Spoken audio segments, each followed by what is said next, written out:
知道你有研究係關於一啲即係樂齡科技啦，喺院舍入邊嘅應用啦，咁咧就請你講下口腔嘅部分先啦。一陣我哋就咁好啦，咁或者我哋都講下簡單口腔啦。即係我講緊最傳統嗰啲方法，絕對唔係覺得大家係咁諗啦嚇，就係話其實咧以往咧，的確係喺即係喺一啲嘅即係 public health 嘅一啲嘅數據話俾佢聽咧，喺個20年啦嚇，再到40年前數翻當時可能有80歲或者70歲嘅長者咧，佢個口腔裏邊剩餘牙齒嘅數量比較，同埋20年後呢，其實爭好遠。我想講嚇，好遠，意味住乜嘢呢？我哋現在嘅長者呢，佢口腔裏邊仍然有牙齒嘅比例呢，比20年前同一個年齡嘅人呢係多好多㗎嚇。咁呢個數據話俾佢聽乜嘢呢？就係話其實都真實嘅。如果你一隻牙都冇呢，你處理口腔嗰個健康係容易好多嘅嚇，亦都唔係幾多，唔使花咁多心神嘅啫。呢個係明嘅，但係我哋要知道呢，我哋有呢個趨勢啦，並且將來我哋甚至乎可以相信呢，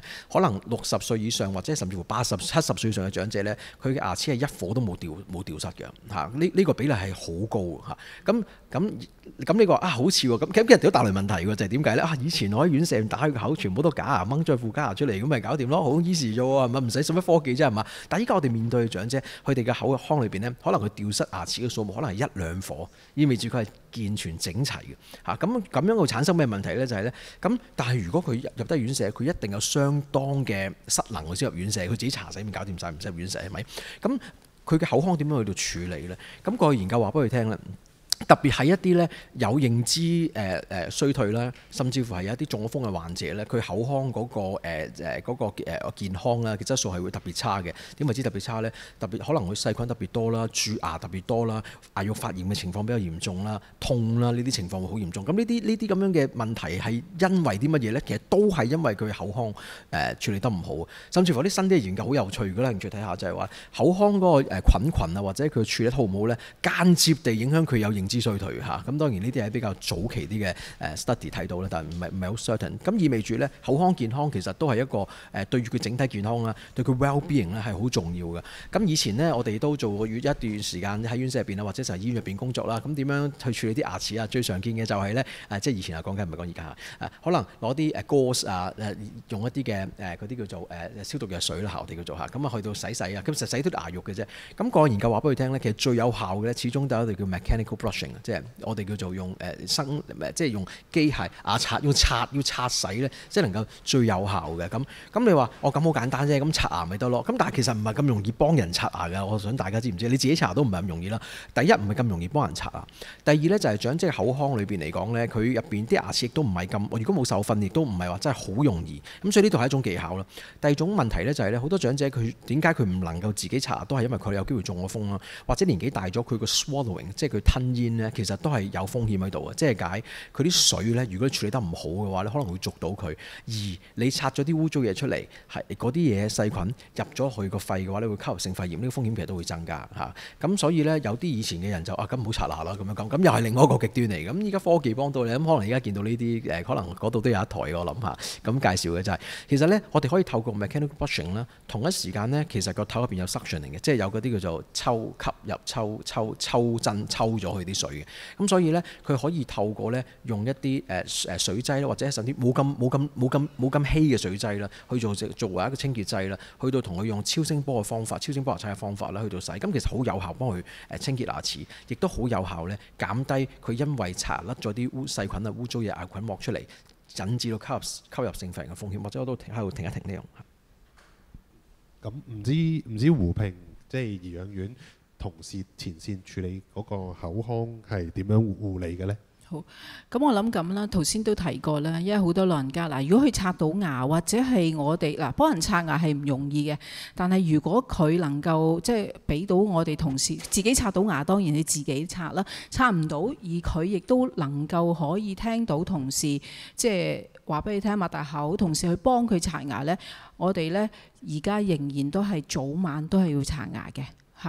咁但係如果真係刷唔到牙嗰啲點算呢？咁單係嗱，其實唔單止淨係刷牙嘅，我哋講除咗牙齒之後，我哋仲有口腔好多嘅黏膜啊。後邊啊啲黏膜。當然我哋自己治理嘅時候，我哋可以清理埋，但唔能夠治理嘅老人家呢，佢口腔嗰啲黏膜呢，我哋都要去清潔嘅。咁喺刷牙期間裏邊，我哋都會幫佢清潔埋。但係如果真係刷唔到牙，譬如一啲長期臥床啊，或者係佢冇辦法嗰啲，真係我哋唯一呢就係用嗰個洗口棒。我哋而家用嘅洗口棒就唔係用紗布用鉗。嗱，醫院就好中意用紗布用鉗嘅。咁我哋用一啲洗口棒呢，係一啲有味道嘅洗口棒嘅。而家洗口棒好多味嘅，可以檸檬啦，可以士多啤梨啦。咁啊視乎佢嗰個即係老人家喜歡嗰個味道啦。咁除咗呢啲，嗱呢啲真係基於傳統我哋要做嘅。咁我哋喺院舍我哋都試過啦，係一部咧叫做自動清洗口腔嘅機器嚇，自動機嚟嘅。咁嗰係咩咧？係呢度冇展出嘅。咁但係我哋幾年前我哋試過咧，就係佢好似一個牙膠上下牙膠咁樣樣，然後真係有一啲嘅消毒嘅即係啲水啦，嗰個味道都幾好嘅，指定嘅水，佢會噴入去。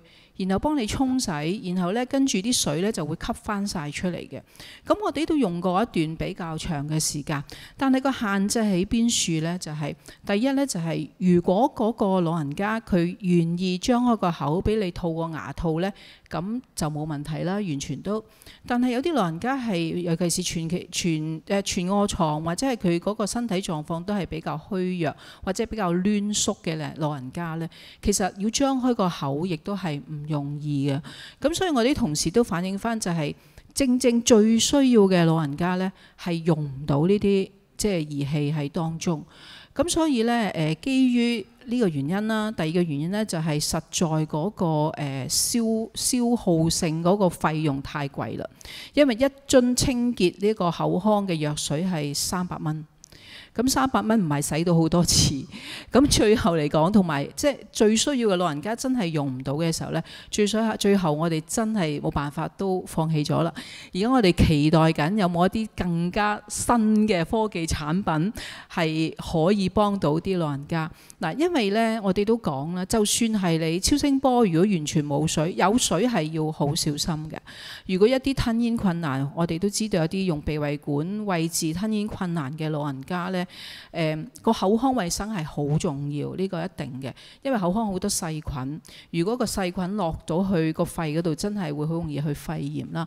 咁但係水劑嘅話，我哋就要好小心，會唔會係真係落到去一啲體弱嘅老人家唔恰當嘅地方，即係攞個肺嗰度。咁呢個係要好小心去試用同埋去即係去觀察咯。